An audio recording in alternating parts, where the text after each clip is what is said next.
Hello guys, நான் உங்கள் தென்றல். இது நம்ம ஹாட் ராக் ஸ்டார் சேனல். தவளை குளத்தை தண்ணியில் இருக்காதான், அதுக்கு சிறந்த உதாரணமே நம்ம பிரதீப் தான். ஏன்னா விக்கெட் எபிசோட்ஸ்லாம் மக்கள் கிளாப் தட்டுறதை பார்த்துட்டு தலைகணம் தலைக்கு ஏறி என்னென்னலாம் பண்ணாரு அப்படிங்கிறது தான் இன்னைக்கு எபிசோடு. லேட் பண்ணாமல் வாங்க வீடியோக்குள்ளே போயிடலாம். லாஸ்ட் எபிசோட் எங்கே முடிஞ்சிச்சோ அங்கே தான் இப்போ ஆரம்பிச்சிச்சு. அர்ச்சனாவை எவ்வளவோ காம்ப்ரமைஸ் பண்ண ட்ரை பண்ணியும் அவங்க காம்ப்ரமைஸ் ஆகிற மாதிரியே தெரில. பிக் பாஸ் எனக்கு கன்ஃபர்ஷன் ரூமுக்கு கூப்பிடுங்க அப்படின்னு சொல்லிட்டு இருந்தாங்க. இதுக்கு மேலே நம்மளால முடியாது அப்படின்னு எல்லா கண்டஸ்டன்ஸும் சொல்ல பூர்ணிமா அர்ச்சனாவை ரூம்குள்ளே கூட்டிகிட்டு போயிட்டாங்க. கானா பாலா அண்ணன் வெளில வந்துட்டு இங்கே வந்தது நம்ம கேம் விளையாட, யாரெல்லாம் வீக்காக இருக்காங்களோ அவங்களெல்லாம் தட்டி தூக்கணும் அப்படின்னு சொன்னாங்க. எனக்கு உடனே அண்ணா நீங்க வேற மாதிரி நான் கூட இவரை பார்த்தோன்னே இவரெல்லாம் ஏன் வராருன்னு நினைச்சேன். ஆனா ஹெவி ஹோம்ஒர்க் பண்ணி தப்பா வந்திருக்காரு. அப்புறமா நம்ம கானா பாலா அண்ணன் அவர் பாணியில ஒரு கானா பாட்டு பாட நம்ம கண்டஸ்டன்ஸ் எல்லாம் ஆட உள்ள அர்ச்சனா மட்டும் தனியா குமுறி குமுறி அழுதுகிட்டு இருந்தாங்க.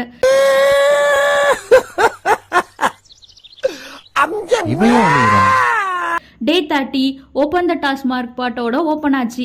அப்போது விஷ்ணு மணிக்கிட்ட சொல்லிட்டு இருந்தாங்க, நம்மலாம் வந்து 30 நாள் ஆச்சு, ஒருத்தி வந்த ஒரே நாளில் எல்லாருக்கும் ஃபெமிலியர் ஆகிட்டா பார்த்தியா, இதுதான் அவளோட ஸ்ட்ராட்டர்ஜி அப்படின்னு சொன்னாங்க.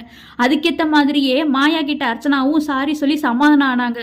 மாயா ஓப்பனாகவே மூஞ்சுக்கு நேராக கேட்டுட்டாங்க, என்னங்க நைட்டு வேற மாதிரி இருக்கீங்க, இப்போ வேற மாதிரி இருக்கீங்க அப்படின்னு. இதெல்லாம் பார்க்கும்போது எனக்கு தனலட்சுமி ஞாபகம் தான் வந்துச்சு. அது வேற வாயி, இது நார வாயி. நம்ம தினேஷ் இருக்காருல்ல, தினேஷ் அவர் மாயாக்காக ஸ்பெஷலாக ஆனியன் போட்டு ஆம்லேட்டு சட்னி உப்புமாலாம் பண்ணி தராங்களாம். இதெல்லாம் பார்த்த விஷ்ணு பூர்ணிமாலாம் ஓட்ட ஆரம்பிச்சிட்டாங்க.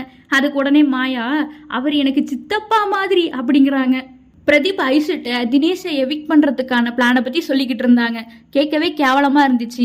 அக்ஷயா பிராவோட்ட பேசுவாங்களாமா, கூலு பாலாட்ட பேசுவாங்களாமா, மாயாவும் பிரதீப்பும் அர்ச்சனா வச்சு செய்வாங்களாமா. தினேஷ் யார்கிட்டையுமே பேசாமல் இருக்கிற இடமே தெரியாமல் வீக்கெண்டு வெளியே போயிடுவாங்களாமா. இதை விட பெரிய காமெடி, பிரதீப்புக்கும் மாயாவுக்கும் தினேஷ் சொம்பு தூக்குறாராமா. அடுத்தது தோத்தவங்க தொடக்கணும் டாஸ்க். இதில் ஸ்மால் பாஸ் டீமில் இருக்கிறவங்க நிறையா ஃபவுல் பண்ணி தோத்து இந்த வாரம் தொடக்க வேண்டிய வேலை ஸ்மால் பாஸோடது. சென்டிமெண்டா பேசி பேசி என் வேலைக்கு வெடி வச்சு இன்னைக்கு தரைக்கு ஆயில் போட்டு தொலைக்க விட்டானே தர பயவுள்ள. பாவம்பா இந்த ஸ்மால் பாஸ்ல இருக்கிறவங்க. பெட்ரூம்ல ஒரு சீரியஸான டிஸ்கஷன் போயிட்டு இருந்தது. இந்த பிரதீப்போட ஸ்ட்ராட்டஜி பத்தி தான். இவன் பண்றதெல்லாம் பார்த்தா தினேஷை வெளியில அனுப்ப பிளான் போடுற மாதிரி தெரியல, நம்ம எல்லாரையுமே வெளில துரத்துறதுக்கு பிளான் போடுற மாதிரி தான் இருக்கு. அக்ஷயா போய் பிராவோவை லவ் பண்ணுமா, அதுக்கு அவளும் ஓகேன்னு சொல்றா. இதெல்லாம் என்ன சொல்றதுன்னே தெரியல. இப்போ அடுத்தது ஐஷு மண்டைய வேற இவன் கழுவிக்கிட்டு இருக்கான். அவன்கிட்ட ஜாக்கிரதை தான் இருக்கணும். அவன் சொல்றதுக்கெல்லாம் சரி சரின்னு சொல்லிட்டு சைலண்டா போயிடணும் அப்படின்னு இவங்க டிஸ்கஸ் பண்ணிக்கிட்டு இருக்காங்க. இதே விஷயத்த வெளியில நிக்சனும் ஐஷுவும் பேசிக்கிட்டு இருக்காங்க. பிரதீப் மைண்ட் கேம் விளையாடுறான், அதுவும் நம்ம எல்லாரையும் வச்சு விளையாடுறான். தினேஷை டார்கெட் பண்ற மேட்டரை பத்தி தான் இவங்களும் பேசிட்டு இருந்தாங்க. நெக்ஸ்ட் கலூர டாஸ்க் நடந்துச்சு. இதுலயும் நம்ம பிக் பாஸ் டீம் வின் பண்ணிட்டாங்க. இதுல ஜெயிச்ச உடனே நம்ம ஜான்சினா உரிமிக்கிட்டே அவரோட வெற்றி கழிப்பை கொண்டாடிக்கிட்டு இருந்தாரு. இத பார்க்கும்போது ஸ்மால் பாஸ் டீம் எல்லாம் பார்த்தா பாவமா இருக்கு. பேசாம ஸ்மால் பாஸ் அப்படிங்கிற பேர் எடுத்துட்டு கொத்தடிமைகள் அப்படின்னு பேரை வச்சிடலாம் போல. இந்த வாரம் எல்லா வேலையும் அவங்க தான் பண்றாங்க. பிரதீப் அக்ஷயாக்கிட்ட லவ் ட்ராக் பத்தி பேசிக்கிட்டு இருந்தாரு. நீ பேசாம பிராவோவை போய் லவ் பண்ணு அப்படின்னு சொல்ல, அதுக்கு பக்கத்துல விக்ரம் உட்காந்து கொட்டிக்கிட்டு இருந்தாரு. காரணமா என்ன அவளை நீதான் லவ் பண்ண. நானா என்ன கொடுத்துற நீ? உங்களால முடியும், ஏன்னா என்னை விட நீங்க தான் பர்சனாலிட்டி ஜாஸ்தி. அந்த அக்ஷயா பிள்ளையும் அவன் சொல்றதெல்லாம் கேட்டுட்டு நம்ம ஃபாரின் மாப்பிள்ளை கிட்ட போய் காஃபியை வச்சு ஏதோ காமெடி பண்ணிக்கிட்டு இருந்துச்சு.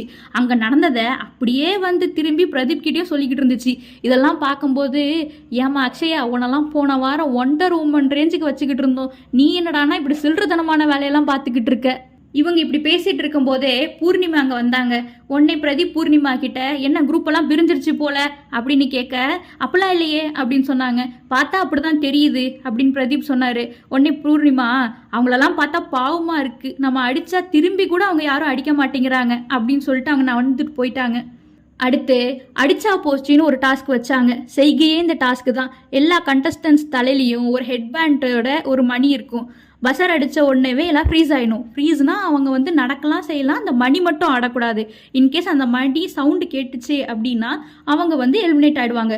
எலிமினேட் ஆகிட்டாங்கன்னா அடுத்த தடவை யாரெல்லாம் எலிமினேட் ஆகலையோ அவங்களெல்லாம் எலிமினேட் பண்ணி விட்டுறலாம். லாஸ்ட்டாக யாரோட மணி அடிக்குதோ அவங்க தான் வின்னர். அவங்களுக்கு ஒரு கோல்டு ஸ்டார் தரப்படும். இதுதான் டாஸ்கே. கேம் ஸ்டார்ட் ஆகிறதுக்கு முன்னாடி விசித்ராட்ட வந்து பிரதீப் உங்களுக்கு ஸ்டார் வேணும்னா என்கிட்ட ஹெல்ப் கேளுங்க அப்படின்னு கேட்டோடனே சரி எனக்கு ஹெல்ப் பண்ணு அப்படின்னு விசித்ரா சொல்கிறாங்க. அதுக்கு உடனே பிரதீப் நீங்கள் வீட்டுக்கு போகும்போது உங்கள் ஸ்டார் என்கிட்ட கொடுத்துடணும் அப்படின்னா சொல்லுங்கள் நான் உங்களை ஜெயிக்க வைக்கிறேன் அப்படின்னு சொல்லி அவர் சொல்கிறாரு.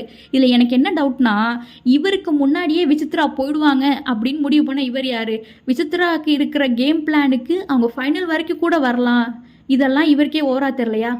நேராக நேராக பேச ரொம்ப ரண கொடூரமா இருக்கே, கொஞ்சம் ஓவரா தான் போய்கிட்டு இருக்கோமோ. தென் கேம் ஸ்டார்ட் ஆச்சு. பஸர் அடித்த உடனேவே எல்லாரையும் பார்க்கும்போது நல்லா துவாரபாலகர்கள் மாதிரி இருந்தாங்க. ஃபஸ்ட்டு மாயா அவுட் ஆயிட்டாங்க, அடுத்ததாக கூலு நிக்சனும் அவுட் ஆனாங்க. அடுத்த பஸர் அடித்த உடனேவே விக்ரமும் அக்ஷயாவும் ஒரே இடத்துல நின்றுக்கிட்டு இருந்தாங்க. அப்போது விக்ரம் சொல்கிறாரு இங்கே நம்ம மட்டும்தான் இருக்கோம், ஏன் மணி அடித்தா நீ சொல்லாத, ஓ மணி அடித்தா நான் சொல்ல மாட்டேன் அப்படின்னு சொன்னோடனேவே அக்ஷயா நான் சொல்லுவேனே அப்படின்னு க்யூட்டாக பண்ணிக்கிட்டு இருந்தாங்க. இந்த ரவுண்டோட முடிவில் பூர்ணிமா, மணி, ரவீனா, விஷ்ணு, பிரதீப், பாலா, அன்னபூர்ணி அவுட் ஆனதா இந்த டீம்மேட்ஸ்லாம் சொன்னாங்க. உடனே பிரதீப் இல்லை இல்லை இல்லை நான் அவுட்டே ஆகலை, கூலு வந்து போய் சொல்கிறாரு அப்படின்னு சொல்லி கொஞ்சம் கெட்ட வார்த்தை பேச ஆரம்பிச்சிட்டாரு. என்னடா பொசுக்குன்னு மரியாதை பேசிவிட்ட? உடனே கூலு என்னடா இப்படிலாம் பேசுகிற அப்படின்னு சொல்லும்போது நான் அப்படி தான் பேசுவேன் அப்படின்னு இவர் சொல்கிறாரு. நீங்கள் கேவலமாக கேம் விளாண்டிங்கன்னா நான் அப்படி தான் பேசுவேன் அப்படின்னு சொல்லி பிரதீப் சொன்னார். மிஸ்டர் பிரதீப் அவர்களே, இது கேவலமான கேம் அப்படின்னா நீங்கள் ஒரு தினேஷை வெளியில் அனுப்புறதுக்காக போகிறீங்களா பிளானு? அதுக்கு பேர் என்ன? விச்சு மம்மிக்கு ஸ்டாரை கொடுப்பேன்னு சொன்னீங்களே அதுக்கு பேர் என்ன? நீ கேட்ட ஒவ்வொரு கேள்வி என்ன செருப்பால் அடிச்ச மாதிரி இருக்குடா. மாதிரி இல்ல, உண்மையிலே செருப்பால தான் அடிச்சது. எல்லாரும் நான் அவுட் இல்லை நீ அவுட் இல்லை அப்படின்னு சண்டை போட்டுட்டு இருக்கும்போது நம்ம கூல் சுரேஷ் வேகமாக மைக்கெல்லாம் கழட்டி போட்டுட்டு அவரோட பொட்டி பொடிக்கெல்லாம் எடுத்துட்டு டோர் கிட்ட போயிட்டாரு. ஃபஸ்ட்டு எல்லாம் இவர் கண்டென்ட்காக பண்ணுறாரு அப்படின்னு சொல்லி சிரிச்சு கை தட்டிக்கிட்டு இருந்தாலும் அப்புறமா இல்லை இல்லை இவர் சீரியஸாக தான் சொல்கிறாரு போல இருக்கு அப்படின்னு சொல்லிட்டு அவர் காம்ப்ரமைஸ் பண்ணி கூட்டிகிட்டு வந்துட்டு பிரதீபை மன்னிப்பு கேட்க சொன்னாங்க. அவர் என்னாலாம் முடியாது நான் அப்படி தான் பேசுவேன் அப்படின்னு சொன்னாங்க. இவன்கிட்ட பேசுகிறதே வேஸ்ட்டு அப்படி சொல்லிட்டு பிக்பாஸ் கிட்ட திரும்பியும் யாரெல்லாம் அவுட்டு அப்படின்னு சொல்லி அவங்க சொன்ன உடனேவே பிரதீப்பை எலிமினேட் பண்ணி விட்டாங்க. தென் பிரதீப் மட்டும் பெட்ரூமில் தனியாக படுத்துட்டு இருந்தாரு. அப்போ உள்ளே போன கூல் சுரேஷ் கிட்ட திரும்பியும் நீ என்னை ஏமாத்திட்ட, நீ கேவலமாக விளாட்ற அப்படி இப்படின்னு சொல்லி திரும்பியும் பேட் வேர்ட்ஸ் பேசின உடனேவே நான் வெளில போகிறேன்ப்பா அப்படின்னு சொல்லி அவர் வெளில கிளம்பி வந்துட்டாரு. லாஸ்ட்டாக இந்த கேமோட முடிவில் விசித்ரா மேமை வந்து ஜெயிச்சிட்டாங்க. எல்லாம் முடிஞ்சிருச்சு அப்படின்னு நினைக்கும் போது திடீர்னு சவுண்டு என்னடா அது அப்படின்னு பார்க்கும்போது நம்ம பிரதீப், கூல் சுரேஷ், விஷ்ணு 3 பேர் கத்திட்டு கிடக்குறாங்க. நம்ம பிரதீப் வாய்க்கு வந்த வார்த்தையெல்லாம் சொல்லி கூல் சுரேஷை திட்டிக்கிட்டு இருந்தாரு. சில்ற பையன் வெளியே போ, செருப்பால் அடிப்பேன் அப்படி இப்படின்னு சொல்லிட்டு நடுவில் பேட் வாட்ச்லாம் பேச ஆரம்பிச்சிட்டாரு. விஷ்ணு எங்களுக்கும் பேச தெரியும் அப்படின்னு சொல்லிட்டு வர மொத்த ஹவுஸ் மேட்ஸுமே பிரதீப்க்கு எதிராக பேச ஆரம்பிச்சிட்டாங்க. விறுவிறுப்பாக போது என்னடா நடக்குது இங்கே அப்படின்னு சொல்லி பார்க்கும்போது அதோட தொடரும்னு போட்டு முடிச்சிட்டாங்க. இன்னைக்கான எபிசோடை பொறுத்த வரைக்கும் பிரதீப்க்கு ரெட் கார்டு கொடுத்தே ஆகணும். பிரதீப்க்கு ஆடியன்ஸ் சப்போர்ட் கிடைச்சதுக்கு காரணமே விஜய் பிரதீப் ஃபேமிலியை பற்றி தப்பாக பேசினது தான். இது தெரியாமல் பிரதீப் என்னமோ பிக் பாஸ் மாதிரியே நினச்சிட்டு மற்றவங்கள தரக்குறைவாக பேசுறது, தப்பாக பேசுறது, ஃபேமிலியை பற்றி தப்பாக பேசுறதெல்லாம் பண்ணிக்கிட்டு இருந்தா இது நல்லாவா இருக்குது? கமல் சார் கண்டிப்பாக இதை பற்றி கேட்கணும். கேட்குறதோடு மட்டும் இல்லாமல் ரெட் கார்டு கொடுத்து அவர் வீட்டுக்கு அனுப்பணும் அப்படின்னு நான் நினைக்கிறேன். உங்களோட கமெண்ட்ஸ் எல்லாம் கீழே கமெண்ட் பண்ணுங்கள். தேங்க்யூ. மறக்காம சர்ப்ரைஸ் பண்ணுங்க. தேங்க்யூ.